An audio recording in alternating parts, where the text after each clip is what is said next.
I already pre-soaked and pre-cleaned these oxtails off camera with a little bit of baking soda, some vinegar, and a bit of clove powder. Now they are already cleaned and ready to go. Now butter makes everything better. I'm going to add some jerk seasoning, some Spanish sofrito, a bit of bone broth.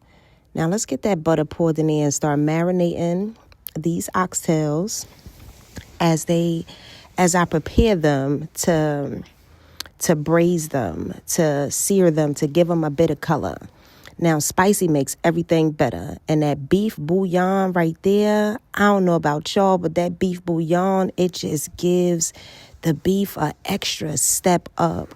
Now, let's add this jerk mix in here.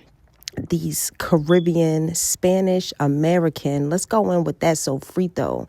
Now, I love some sofrito, y'all. Not only is it jam-packed with herbs, it just brings that Spanish flavor to any dish that you are preparing.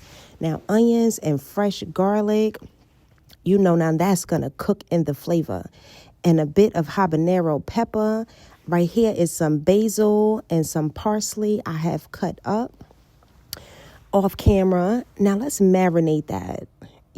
I want to make sure that it's in there real good and that flavor is able to lock in. Now, do you see how they are browning right now, y'all? Look at that color right there. It just has that beautiful brown coloring before I put them in the oven and begin to bake them.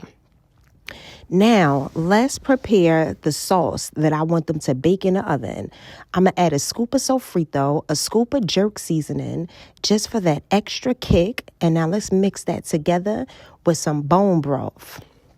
I like to use bone broth, but it's personal preference. You can add water. You can really put some flour water and mix a roux. It's totally up to you. But I'm doing it this way, y'all. So I want to lock in and mix up that sofrito with that jerk. Look at those oxtails, y'all.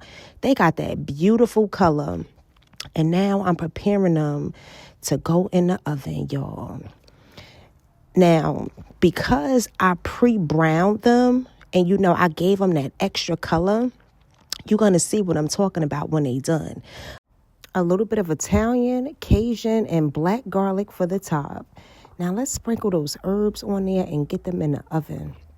Y'all, do y'all see how beautiful these oxtails look? And look at how tender and juicy they are.